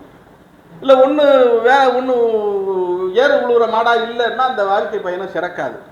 அது மாதிரி அப்படி அல்லாமல் மிக தெளிவாக புரட்சியாளர் அம்பேத்கரின் கோட்பாடு, கொள்கைகள், தத்துவங்கள், லட்சியங்கள், தொலைநோக்கு சிந்தனைகள், செயல் திட்டங்கள், போராட்டங்கள் என்ன என்பதை உணர்ந்து கொண்டு அதற்கு உதவி செய்கிறார். இன்னும் சொல்ல போனா ஒரு இன்விசிபிள் அம்பேத்கராக அன்னை ரமாபாய் வாழ்ந்திருக்கிறார். நம்ம வெளியில ஒரு உருவத்தை பார்க்கிறோம், கம்பீரமாக கோட்டு சூட்டு போட்டுக்கிட்டு ஒத்த கையை நீட்டி தொலைச்சிரும் படவா அப்படின்னு சொல்ற அம்பேத்கரை நாம் பார்க்கிறோம். அந்த அம்பேத்கரின் பின்னால் இன்னொரு அம்பேத்கர் இருக்கிறார். அவர் அழகா புடவை அணிந்திருக்கிறார், ஒரு ஜாக்கெட் அணிந்திருக்கிறார், ஆனால் மௌனத்தின் மொழியால் பேசிக் கொண்டிருக்கிறார். அதுதான் அன்னை ரமாபாய். ரொம்ப தெளிவா. அப்ப அந்த புரிதல் இருக்கிறதுனால தான் இவ்வளவு விஷயங்கள் அம்பேத்கர் வந்து விவரிக்கிறார். தன் பிள்ளை செத்து போல செய்தியை எந்த தாயாவது சொல்லாமல் இருப்பார்களா? ஆனால் அப்படி சொன்னால் தன் கணவனின் லட்சிய பயணம் தடைபட்டு விடும். செத்து போயிடுச்சு, முடிஞ்சு போச்சு, அவ்வளவுதான். அதுக்கு மேல அதுல ஒண்ணும் இல்லை. 4 குழந்தைகளை இழந்திருக்கிறோம். புரட்சி அம்பேத்கர் எழுதுறார், அதை உணராமல் அவர் எழுதுறார். 4 குழந்தைகளை இழந்திருக்கிறோம். 4 குழந்தைகளை பறிகொடுத்த ஒரு தாயின் மனநிலை என்னவாக இருக்கும்? நீ எல்லாம் மனுஷனடா, உனக்குலாம் எதுக்குடா பொண்டாட்டி பிள்ளை குட்டி, உனக்குலாம் எதுக்குடா கல்யாணம் அப்படின்னு திட்டணும்னு தோணி இருக்கும். ஆனால் ரமாபாய் என்ன நினைச்சிருப்பாங்க, நாம் ஒரு சாதாரண பெண்ணாக அப்படி இருந்து சிந்தித்து விட்டால் இந்த சமூகத்தின் விடுதலை தடைப்பட்டு போய்விடும். இந்த இடத்துல இன்னொரு செய்தி நான் சுட்டிக்காட்ட விரும்புகிறேன். எழுச்சி தமிழர் தலைவர் திருமா அவர்கள் 24 மணி நேரம் இந்த சமூகத்துக்கு பணி செய்கிறார். கொரோனா தொற்றிலே பாதிக்கப்பட்ட தன் சகோதரி மருத்துவமனையிலே கிடக்கிறார். எப்படியாவது அவரை பார்க்க வேண்டும், அது பிளட் இஸ் திக்கர் தன் வாட்டருங்கிற மாதிரி எப்படியாவது தன் அக்காவை பார்த்துடணும் அப்படின்னு போறார். போன உடனே அக்கா வான்மதி என்கிற பானுமதி சொன்ன ஒரே வார்த்தை, நீ ஏன் சாமி இங்க வந்த, முதல்ல வெளியே போ அப்படின்னு பயங்கரமா கத்திட்டாங்க. ஏன்னா உன்னை நம்பிதானே இந்த ஜனங்க இருக்கு, வெளியே போ அப்படின்னு கத்திருக்கிறாங்க. தன் தம்பி தன்னை பார்த்து வந்திருக்கிறான், தனக்கு ஆறுதலாக இருக்கும், தன் தம்பி இருக்கிறான், நம்மை காப்பாற்றி விடுவான், நமக்கு உயிர் முக்கியம் என்று அந்த அம்மையார் நினைக்கவில்லை. மிக தெளிவா சொன்னாங்க, உன்னை நம்பிதானே இந்த ஜனங்க இருக்குது, வெளியே போ, நான் செத்தாலும் பரவாயில்ல. இன்னொரு ரமாபாய் இப்போது நம்ம கண் முன்னாடி வாழ்ந்து மறைந்திருக்கிறார், வான்மதி என்கிற அக்கா வான்மதி. அது தலைவரின் தமக்கு என்பதற்காக அல்ல, அவரை கவனித்துக் கொண்டார் என்பதற்காக அல்ல, அவருக்கு எப்படி ஒரு உயர்ந்த நோக்கம் இருந்திருக்கிறது.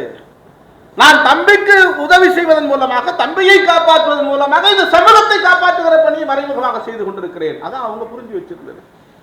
உனக்கு ஏதாவது வந்தால் இந்த ஜனங்களை யார் காப்பாற்றுவா? அந்த அம்மா கேட்ட கேள்வி அந்த ஆஸ்பத்திரி அதிர்ந்து போனது. தலைவர் ஒண்ணுமே பேசல, அப்படியே வெளியில வந்து கோன் அழுறார். ஏன்னா அவர் தன்னுடைய பொறுப்புணர்வை அப்போது இன்னும் கொஞ்சம் கூடுதலாக உணர்ந்துகிறார். நாம் ஒரு பாசத்தின் மிகுதியால் வந்து விட்டோம், ஆனால் அக்கா நமக்கு அரசியல் சொல்லிக் கொடுக்கிறார். அக்கா பாசத்தை விட இந்த சமூகத்தின் மீது இருக்கிற பற்றுதான் ரொம்ப முக்கியம், அதுதான் முன்னுரிமை கொடுக்கப்படணும்னு அக்கா சொல்லிக் கொடுத்த அரசியல் அது. அப்போ எவ்வளவு நுணுக்கமா நம்ம வீட்டில் இருக்கிற பெண்கள் இருக்கிறாங்க. ஏதோ சாணி தட்டுற பொம்பளை தானே அப்படின்னு நினைச்சிருக்கலாம் ரமாபாய, ஆனால் அவர்கள் அம்பேத்கரை தட்டி தட்டி தட்டி தட்டி உருவாக்கி இருக்கிறார்கள். அந்த உள்ளுணர்வு புரட்சி அம்பேத்கருக்கு இருந்திருக்கிறது. வறுமை, சாணி பொறுக்கணும், சாணி தட்டணும், அதை விற்கணும், அதுல வர்ற காசு சொற்ப காசு, அதை வச்சு பிள்ளைகளுக்கு பார்க்கணும், குடும்பத்தை பார்க்கணும், உற்றார் உறவினர்களுக்கு செய்யணும், அரிசி பருப்பு வாங்கி நடத்தணும். மாத்திக்க சேலை இல்லை, கட்டிக்கிறதுக்கு நல்ல சேலை இல்லை, ஒட்டு போட்டு செய்யறோம். இதெல்லாம் தற்காலிகமானவை. அது அந்த நெஞ்சூர் அந்த அம்மாவுக்கு இருந்திருக்கு. இதெல்லாம் தற்காலிகமானவை. ஒரு நிரந்தரமான தீர்வை பெறணும், அதுதான் அரசியல் அதிகாரத்தை பெற வேண்டும் என்கிற புரட்சியர் அம்பேத்கரின் கனவு. அந்த நிரந்தர தீர்வு தான் இந்த சமூகத்திற்கு ஒரு விடுதலையை தரும். எல்லா பூட்டுக்கும் ஒரு சாவி உண்டு என்பதை போல் எல்லா பிரச்சனைகளுக்கும் ஒரு தீர்வு உண்டு. அதுதான் நாம் ஒரு ஆளும் வர்க்கமாக மாற வேண்டும், அரசியல் அதிகாரத்தை கைப்பற்ற வேண்டும் என்று புரட்சியார் சிந்திச்சார்ல. அந்த தீர்வு, அந்த எண்ணம், அந்த நோக்கம், அந்த ஆசை அன்னை ரமாபாய்க்கு இருந்திருக்கிறது. இதெல்லாம் தற்காலிகமானவை. இதெல்லாம் மாறும், வறுமை மாறும், இந்த சூழல் மாறும். ஆனால் இந்த சமூகத்துக்கான விடுதலையை என் கணவர், என் தலைவர் புரட்சியர் அம்பேத்கர் கொண்டு வருவார் என்கிற நெஞ்சுரம் இருந்ததால் தான் பெற்ற பிள்ளை செத்த போது கூட அவரின் எண்ணம் பாதிக்கும், அவருடைய சிந்தனை பாதிக்கும், அவருடைய செயல்பாடுகள் பாதிக்கும் என்பதற்காக அதை சொல்லாமல் மறைத்து விடுகிறார். பார்க்கிறோம், காரல் மார்க்ஸுடைய பிள்ளையை புதைப்பதற்கு வழி இல்லை, காசே இல்லை, என்ன பண்றதுன்னு தெரியல. ஜென்னி மார்க்ஸ் அந்த இடத்துல எப்படி கையர் நிலையில இருந்திருப்பாரோ அதே மாதிரி தான் நம்ம புரட்சியாளரின் துணைவியாக இருக்கிற அன்னை ரமாபாய் ஒரு கையர் நிலையில இருந்தார். ஆனால் அதெல்லாம் தற்காலிகமானது. எப்போதுமே நமக்கு ஒரு நிரந்தர தீர்வு வேணும். புரட்சி அம்பேத்கர் கடிதத்தில் மிக தெளிவா சொல்றார், ஒரு நிரந்தரமான தீர்வை தேட வேண்டுமானால் நான் ஒரு அறிவு கடலில் மூழ்கி திளைக்கணும். அதுல மூழ்கி திளைச்சி அந்த தேடல் தான் எனக்கான ஆசுவாசம் நான் நினைச்சு புரிஞ்சுக்கிட்டதுனால நான் இவ்வளவு தூரம் வந்து பணி செய்கிறேன். என்றாலும் எனக்கு விதயம் இருக்கிறது, குடும்பக்காரன் நினைச்சிடாத எழுதுகிறார். அது குற்ற உணர்வு. புரட்சி அம்பேத்கருக்குள் எவ்வளவு மென்மையான இதயம் பாருங்க. அவருக்கும் ஒரு அப்பாவா இருந்து சேவைகளை செய்யணும்னு நினைக்கிறார். நான் யஷ்வந்தை அடித்திருக்கிறேன், ஆனால் அதை ஞாபகப்படுத்துகிறார். சின்ன வயசுல அப்பா வந்தார் தொலைச்சிருவார். அப்பாவுக்கு தெரிஞ்சால் அவ்வளவுதான். இந்த 10வது படிக்கும்போது அப்பாவுக்கு மகனுக்கு சண்டை வரும். நான் எங்கள் அப்பாட்ட சண்டை போட்டிருக்கேன். அப்போல்லாம் அப்பாவை பார்த்தா கொண்டு போட்டுருன்னு ஒரு உயிரை வரும். ஏன் அப்படின்னா, இந்த வளர்க்கிற போதே வீட்டில் அப்பா திட்டுவார், அப்பாவுக்கு தெரியக்கூடாது, எனக்கு தெரியாது, அப்பா அவ்வளோதான், அப்பா அடிப்பார்னு அப்பா ஒரு வில்லன் கேரக்டராகவே வளர்த்துருவாங்க. நமக்கு கொஞ்சம் மீசை முளைச்சி அப்படி ஒரு மாதிரி ஒரு விடலை பருவம் இருக்குல்ல, நாளைக்கு காலையில் 8 மணிக்கு இந்த உலகத்தில் புரட்சி வர வச்சிடலாம் அப்படின்னு ஒரு நம்பர் ஒரு பருவம் இருக்குல்ல, அந்த நேரத்தில் அப்பா ஏதாவது சொன்னால் அப்படியே அவ்வளோதான் கட்டிச்சு பதறிடும். அம்மா கிட்ட போய் காசு வாங்கிட்டு எதுக்குடா காலேஜ் போகணும்ல, அப்பா இருக்கார் போய் கேளு, போ உங்கள்கிட்ட நீயே வாங்கி கொடு. ஏன் அப்பாவை வில்லனா வளர்த்ததுடைய கொடுமையை அந்த 11வது 12வது வயசில் அனுபவ ரீதியாக சொல்லி உங்கள்கிட்ட ரொம்ப பேசுகிறார். ஏன் அதனால தான் அம்பேத்கர் ஒருவேளை அந்த பயம் இருந்திருக்கும், ஏதோ போட்டுக்கிட்டு கொடுத்துட போகிறாளோ, நாளைக்கு பையன் நம்மளை எதுக்கு பேசுகிறானோ, அம்மா தயவு செஞ்சு அதை மட்டும் சொல்லிடுறாரு. அதெல்லாம் ஒரு கனிவான இதயம். அவர் இளைப்பாறுகிற இடம். தன் பிள்ளையை மடியில் கிடத்தி இருக்கிற போது புரட்சி அம்பேத்கர் எவ்வளவு சந்தோஷப்பட்டிருப்பார். 4 பிள்ளைகளை தொலைத்த தலைவன். கடைசியாக என்ன சொல்றாரு பாருங்க, அது உன் தாய்மைக்கு அதான் சான்று. யார்? யஷ்வந்த். அப்படி ஒரு பிள்ளைய மனசுல மடியில் கிடத்தி இருக்கும்போது அம்பேத்கர் எவ்வளவு சந்தோஷப்பட்டிருப்பார். பா இந்த பிறவி போதும்பா, நம்ம பேசாம இங்கேயே இருந்துடலாம்பா, செட்டில் ஆயிடலாம் அப்படின்னு நினைச்சிருந்தா இந்த கூட்டம் இருக்குமா, நீங்க இருப்பீங்களா, நான் இருப்பேனா, நினைச்சு பார்க்கணும். அதுதான் தியாகம். குடும்ப பற்று இல்லை, சுக சொத்துகளின் மீது பற்று இல்லை, பட்டம் பதவிகளின் மீது பற்று இல்லை, எதன் மீது பற்று இல்லை, அதிகாரத்தின் மீது பற்று, அடிமைத்தனத்திற்கு எதிரான கிளர்ச்சியின் மீது பற்று. அதனால்தான் புரட்சியாளர் சொன்னார், போராடு போராடு ஒன்று சேர். எப்படி ஒன்று சேர்க்கறது? போராட்டம் தான் ஒன்னா சேர்க்கும். நம்ம கூட சேர்ந்தா ஜாதி கண்டுபிடிச்சதாலும் சேர மாட்டான், அப்படியே போவான். சார் அப்புறம் பார்க்குறேன் சார் அப்படின்பா. சார் உங்கள்கிட்ட தான் வரும் சார். சார் அப்புறம் வரேன் சார், ஃபோனில் பேசுங்கம்மா. ஏண்டா ஜாதி தெரிஞ்சு போயிடும் அப்படின்னா. நம்மளாம் லேபிள் வச்சுருக்கிறாங்க, ஒன்றும் பிரச்சனை கிடையாது, கரெக்டாக இருக்கும். ஏன்னா பயப்படுவாங்க. ஆனால் ஒரு நோட்டீஸ் கொடுத்துட்டாங்க, ஒரு பிரச்சனை ஆயிடுச்சுன்னா அவ்வளோதான். ஐயா உங்களை தான் தேடி வந்தேன், உங்களை தான் பார்க்க இவ்வளோ நேரம் வெயிட் பண்ணுறேன். எதுக்குயா? ஐயா அது மாதிரி. அப்போ பிரச்சனை தான் நம்மளை ஒன்றா சேர்க்குது. அப்போ இந்த போராட்ட வாழ்க்கை இருக்குல்ல, இந்த போராட்ட வாழ்க்கையை மக்களை ஒன்று திரட்டுகிற ஒரு உத்தியாக பயன்படுத்திக் கொள்ள வேண்டும். போராட்டம்னா உட்காந்து புலம்பி எழுதக்கூடாது. எழுதுறார் புரட்சி அம்பேத்கர். புலம்புவதற்கல்ல இந்த வாழ்க்கை. நாம இந்த நேரத்தில் உறுதியா இருக்கணும். நீ ஒரு பக்கம் அடி, நான் ஒரு பக்கம் அடிக்கிறேன். நீ குடும்பத்தை பார்த்துக்கொள். குடும்பத்தை பார்த்துக் கொள்வது மட்டும் இல்ல, என்னையும் கொஞ்சம் கவனிச்சுக்க. எழுதுறாரு, உன்னையும் என்னையும் பார்த்துக்க. கொஞ்சம் குசும் பிடிச்சால் தான் நம்ம இல்ல. அப்படியே காதல், ரொம்ப வருஷம் பிரிஞ்சிருக்கிறார். எப்படியாவது தன் மனைவியோட பார்க்கணும், பேசணும் இருக்கும். அம்பேத்கர் எழுதுறாரு பாருங்க, காதல் கசிந்துருகிறது. ஆனா எழுதுறாரு, என் உணர்ச்சிகளை நான் பொசுக்கிக் கொள்ளுகிறேன். ஏன்? இந்த சமூகம் அடிமையாக இருக்கிறது. உடைக்கிற மக்கள், ஏழை மக்கள் அடிமைகளாக இருக்கிறார்கள். சாதியின் பெயரால், வருட சாதி கொடுமைகளின் பெயரால், தீண்டாமையின் பெயரால் ஒடுக்கப்படுகிற இந்த சமூகத்தின் விடுதலையை வென்றெடுக்க வேண்டும் என்கிற லட்சியம் எனக்குள்ள இருப்பதால் அது பெரிதா உணர்ச்சி பெரிதா என்றால் உணர்ச்சியை தீயிட்டு கொளுத்தி விடுகிறேன். எனக்கு என் சமூகம் தான் பெரிது என்று புரட்சி அம்பேத்கர் சிந்தித்தார். என்னை விட என் சமூகம் பெரிது சொன்னவர் புரட்சி அம்பேத்கர். சொல்ல வைத்தவர் ரமாபாய். எங்க போற நீ? கல்யாணம் ஆகி பாட்டு விட்டுட்டு போற சாமரியா சொல்லியிருக்கலாமே. சங்க இலக்கியத்தில் பார்க்குறான், ஒரு தலைவன் கிளம்புறான், காசு இல்லைன்னா குடும்பம் நடத்த முடியாது, அதனால நான் பொருள் தேடிட்டு வந்து நம்ம குடும்பம் நடத்தலாம் அப்படின்னு தலைவன் பாஸ்போர்ட் விசாலாம் வாங்கிட்டான். கிளம்புறான். தலைவி கேட்குறான், எங்கே போற அப்படின்னு. பணம் சம்பாதிக்க போறேங்க. எப்போ வருவேன்னா? எப்படி ஒரு 5 வருஷத்துல திரும்பி வந்துடுவேன்னா? 5 வருஷம் கழிச்சு வந்து என்னத்துக்கு ஆகுறது? சென்றோர் முகப்ப பொருளும் கிடவாது. நீ போன உடனே அள்ளிட்டு வர்றதுக்கு என்ன நம்ம ஸ்ரீநகரில் கொட்டியா வச்சுக்கிறான்? நீ போகணும், உழைக்கணும், சம்பாதிக்கணும், நீ திங்கணும் பாதி, மீதி பாதி சேர்த்து வைக்கணும், சேர்த்து வச்சது பெரும்பொருள் ஆகணும். அதுக்குள்ளே நீ வர்றதுக்குள்ளே எனக்கு வயசு 60 நேராக மணி விழாவுக்கு தான் நீ வருவ. அப்படியெல்லாம் இல்லை, இருந்து வாழ்ந்துடலாம். ஒன்றன் கூறாடை உடுப்பவரை ஆயினும் அடுத்து இல்லாமல் இருக்கிறவங்க கூட பார், ரோட்டில் படுத்துக்கிறவங்க கூட பொண்டாடி புள்ள குட்டியோட 4 புள்ள குட்டியோட சந்தோஷமா இருக்கலாம். நீ காசு பண்ண பெருசுன்னு போற, பேசாம இரியா என்று தடுத்த சங்க இலக்கிய தலைவியை பார்க்கிறோம். இந்த பாரு, இந்த பொண்டாட்டி புள்ள குட்டி சோகம் துக்கம் அதெல்லாம் கிடையாது, நீ கிளம்பு ராஜா, எங்கேயாவது வேற பஸ் ஏறி திரும்பி வந்துட போறாரு. அதனால கப்பல் வரைக்கும் போய் கரெக்டாக அனுப்பிட்டு வந்தாங்க ரமாபாய். தெளிவாக இருந்துக்குது அந்த அம்மா. ஏன் என்னையும் பார்த்து அதெல்லாம் நான் பார்த்து நீ கிளம்பு இல்லை. அப்ப கப்பல் வரைக்கும் போய் கண்ணீர் மழுக தன் கணவனை அனுப்பிவிட்டு ஒரு வார்த்தை கூட பேசுனீங்க, மௌனம் தான்.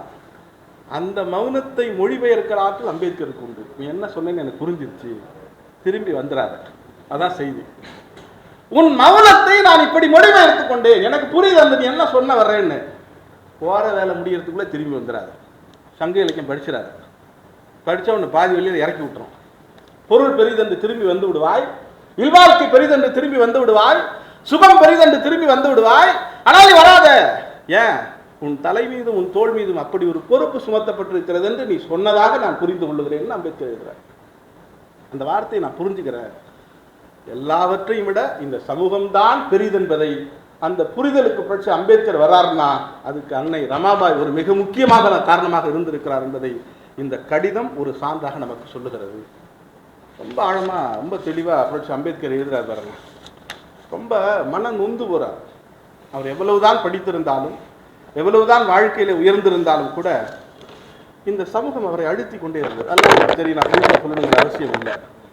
ஆனால் அம்பேத்கருக்கு ரொம்ப அந்த மனித ஆளுமைகளை உருவாக்குறதுல அம்பேத்கர் ரொம்ப தெளிவாக இருக்கார். 2 விஷயம், படிக்கணும், நிறைய படிக்கணும்.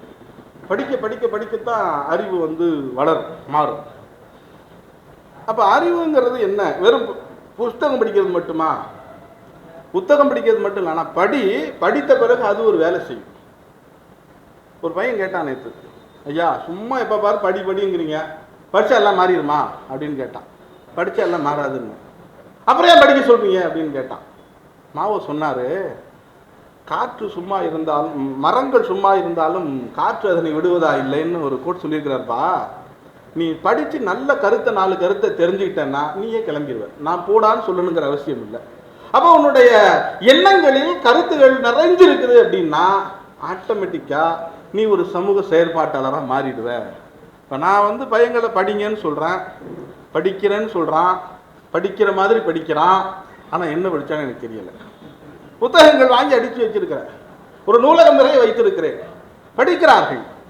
அப்படி படித்ததனால் இன்றைக்கு அவர்கள் சமூக செயல்பாட்டுக்கு வந்திருக்கிறார்கள் பார்க்கிறோம். அப்போ வாசிப்பு எவ்வளவு முக்கியம். நம்முடைய பிள்ளை எப்படி வளர வேண்டும் என்றால் அவன் உயர்ந்த கல்வியறிவு பெற்றவனாக மாறணும். நல்ல ட்ரெஸ் போட சொல்லிக் கொடு. எப்படி எழுதுறாரு பாருங்க. தன் மனைவிக்கு எழுதுகிற கடிதத்தில் ஒரு தந்தைக்குரிய பொறுப்புணர்ச்சி எழுதுகிறார். சட்ட பட்டனை முதல்ல போட சொல்லிக் கொடு. இது அம்பேத்கர் நான் சொல்லல. ஏன்னா நம்ம எப்படி சட்டம் கொடுத்து, ஏன்னா இந்த சமூகம் நம்மை ரொம்ப எல்லையாடுகிற சமூகமாக இருக்கிறது, கிள்ளுக்கீரையாக கருதுகிற சமூகமாக இருக்கிறது, நம்மை ஒரு பஞ்சை பராரியாய் பார்த்து பழக்கப்பட்ட சமூகமாக இருக்கிறது. நம்ம வெள்ளை சட்டை போட்டாலும் நம்மளை ஒரு மாதிரி தான் பார்க்குறான். அப்போ இன்னும் அவனை விட நல்ல சிறந்த ஆடைகளை வாங்கி அணியணும். இது அம்பேத்கர் எவ்வளவு தெளிவாக எழுதுறோம். நம்முடைய பிள்ளைகளுக்கு அதை சொல்லிக் கொடு.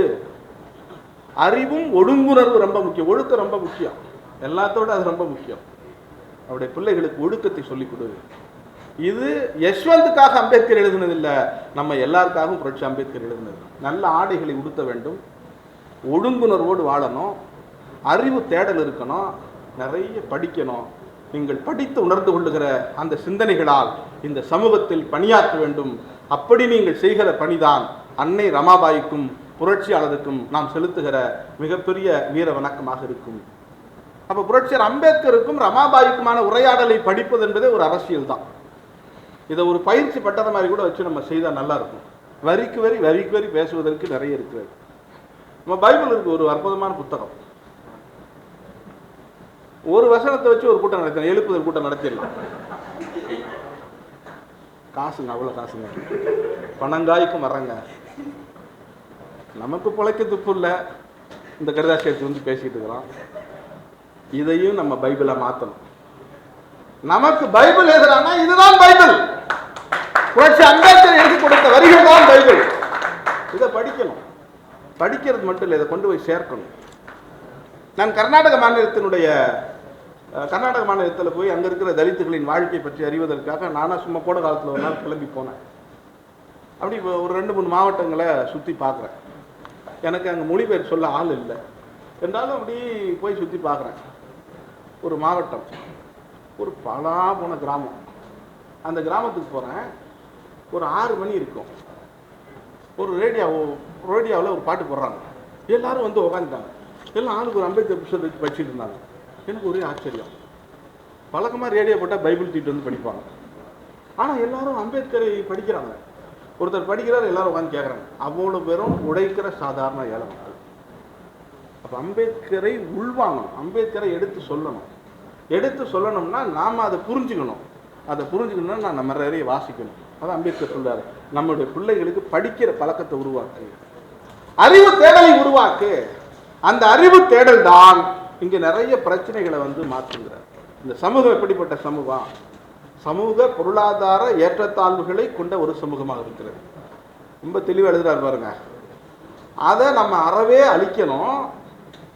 மறுபடியும் அது நம்ம ஞாபகத்தில் வந்துடக்கூடாது. கலாச்சார பதிவுகளாக கூட அது வந்துவிடக்கூடாது. இந்து மதத்தை வேரோடும் வேரடி மண்ணோடும் அடிப்பதுதான் என்னுடைய வேலைன்னு புரட்சி அம்பேத்கர் சொன்னார் பாருங்க. அதை யாருக்கிட்ட டிஸ்கஸ் பண்றாரு? ரமாபாய் டிஸ்கஸ் பண்றாரு. எந்த இடத்திலும் ஒரு ஞாபக பதிவாக கூட அது வந்துவிடக்கூடாது. ஏன்? அவ்வளவு விஷம், அவ்வளவு விஷம். அப்ப அந்த விஷத்தை அழிக்கிறது ஒண்ணுதான் நம்முடைய விடுதலைக்கான முதல் பணி. அப்ப அதை செய்யணும்னா இங்க ஒரு ஆள் பத்தாது, ஆயிரக்கணக்கான லட்சக்கணக்கான அம்பேத்கரிஸ்டுகள் தேவை. அம்பேத்கர் தன் பிள்ளையை ஒரு போராளியாக வளர்க்கிறார் தான் முக்கியம். இதை பையன் மேல பாசத்தில் எழுதான்னு நினைக்கிறீங்களா? நல்லா இருக்கிறானா பார்த்துக்கலாம் எழுதிட்டு அடுத்து என்ன எழுதுறாரு? அவன் திருப்பி களத்துக்கு வரணும், வேலை செய்யணும். ஒரு பொறுப்புள்ள தாயாய் அவனை நீ போராளியாய் மாற்ற வேண்டும். அப்ப யஷ்வந்த் என்கிற தன்னுடைய பிள்ளையை இந்த சமூகத்திற்கு போராளியாய் மாற்றுகிற பொறுப்பினை தன் தளபதியாகிய ரமாவிடம் ஒப்படைக்கிறார். அதான் முக்கியம். அப்போ ரமாபாய் பிள்ளைகளை வளர்க்கிற போது வெறும் அன்பு பாசம் இதை மட்டும் ஊட்டி வளர்த்தா பத்தாது. நாளைக்கு இந்த களத்தில் வேலை செய்கின்ற ஒரு சமூக போராளியாக பிள்ளையை வளர்க்க வேண்டும் என்று புரட்சி அம்பேத்கர் ஆணையிடுவதை போல இந்த கடிதத்தில் எழுதியிருப்பதை நான் பார்க்கிறேன். அந்த அளவிற்கு தன்னுடைய குடும்பத்தையும் இந்த சமூகத்தையும் புரிந்து வைத்திருக்கிற புரட்சி அம்பேத்கர் அவர்கள் மிக தெளிவாக ஆழமாக இந்த செய்தி எழுதுகிறார். என்றாலும் தன்னை அறியாமல் வெளிப்படுகிற அதீதமான காதல் உணர்வு அவருக்கு ஆசாபாசம்லாம் இருக்கு. ஆனால் அதை அவர் ஒதுக்கி வச்சுட்டு வேலை பார்க்கிறார். தன் மனைவியை குறித்து அவருடைய புரிதல் என்ன அப்படின்னா, உயிர் மரம் காய்ந்து சருகாகிறது. ஒரு இளம் வயதில் என்ன நீ அனுப்பிட்ட, உனக்கும் நோய் நொடி இருக்கிறது, அதை விட மிக கொடிய வறுமை இருக்கிறது, ஆனால் நீ எப்படி இருக்கிற, உதிரும் சருகு போல் ஆகிவிட்டாய். இன்னொரு பக்கம் என்ன எழுதுறாரு, உன்னுடைய உயிர் மரம் காய்ந்து கொண்டிருக்கிறது, ஆனால் நீ உறுதியோடு இருக்கணும். எந்த நேரத்திலும் உறுதியை தொலைத்து விடாதரமா. ஏனென்றால் உனக்கு வேலை இருக்கிறது, எனக்கு வேலை இருக்கிறது, 2 பேரும் சேர்ந்து பணி செய்யணும் என்கிற ஒரு புரிதலை அந்த வரிகளிலே புரட்சி அம்பேத்கர் உருவாக்கி இருக்கிறார். ஆக இந்த கடிதம் என்பது மறுபடியும் வாசித்து புதிய கோணங்களில் புரிந்து கொள்ள வேண்டிய ஒரு அற்புதமான அறிவு பணுவல். இந்த கடிதத்தினூடாக இன்றைக்கு நாம் அறிந்திருக்கிற அன்னை ரமாபாய் போல் இந்த சமூகத்திற்காய், நம்முடைய தலைவர் புரட்சியர் அம்பேத்கருக்காய் நம்மை அர்ப்பணித்துக் கொள்வோம். நாம் எல்லோரும் ரமாபாயாய் மாறுவோம். அதுதான் நாம் அவருக்கு செலுத்துகிற அஞ்சலி என சொல்லி முடிக்கிறேன். நன்றி, வணக்கம். தாங்கிட்ட இருக்கிற காசு அத்தனையும் புரட்டி பசங்களை படிக்க வைங்க, நீங்க போய் பசங்களுக்கு சாப்பாடு போடுங்க அப்படின்னு சொல்றாங்க. அப்ப எந்த ஒரு தாய்க்கு அப்படி ஒரு எண்ணம் இருக்குன்னா, அவங்க தன்னை செல்ஃப்லெஸ்ஸா நினைக்கிறாங்க, தன்னை பற்றி கவலைப்படக்கூடாது, சமூகத்தின் மீதான அன்பை மட்டுமே போதிக்கக்கூடிய ஒரு ஆளா இருக்கிறாங்க. ஒரு தியாகங்களை தீர்க்கிறது தவறா இருக்கும் அப்படின்னு நான் நினைக்கிறேன். ரமாமா தன்னுடைய 37வது வயதுல இறந்து போறாங்க. இறந்து போகும்போது பாவசாஹிப் பயங்கரமான ஒரு துயரத்துல அவரு போறாரு. அப்போ ஒரு 15 நாள் ஒரு புத்த பிட்சுவா தன்னோட முடியெல்லாம் அவர் மழித்து ஒரு புத்த பிட்சுவா வராரு. அப்போ பாபாசாஹிப்போட வாழ்க்கையில ரமாமாவோட இம்பாக்ட் அப்படின்றது ரொம்ப பெரிய ஒரு இம்பாக்டா இருக்கு. ஏன்னா அவங்க அந்த அளவுக்கு எந்த ஒரு தொல்லையும் கொடுக்காம வந்திருக்காங்க. ஒரு வார்த்தை கூட தன்னுடைய பையன் இறந்து போனதை நீங்க அதுக்கு ஒரு காரணம் அப்படின்னு அவங்க எங்கேயுமே சொல்லவே இல்லை பாபா சாஹேப் கிட்ட. நீங்களும் வந்து நீங்க கவனிச்சிருக்கணும், உங்க குடும்பத்தை கவனிச்சிருக்கணும், நீங்க பார்த்துருக்கணும். எந்த விதத்தையும் ஒரு டாக்ஸிட்டி இல்லாத ஒரு பெண்மணியா வந்து அவங்க இருந்திருக்காங்க.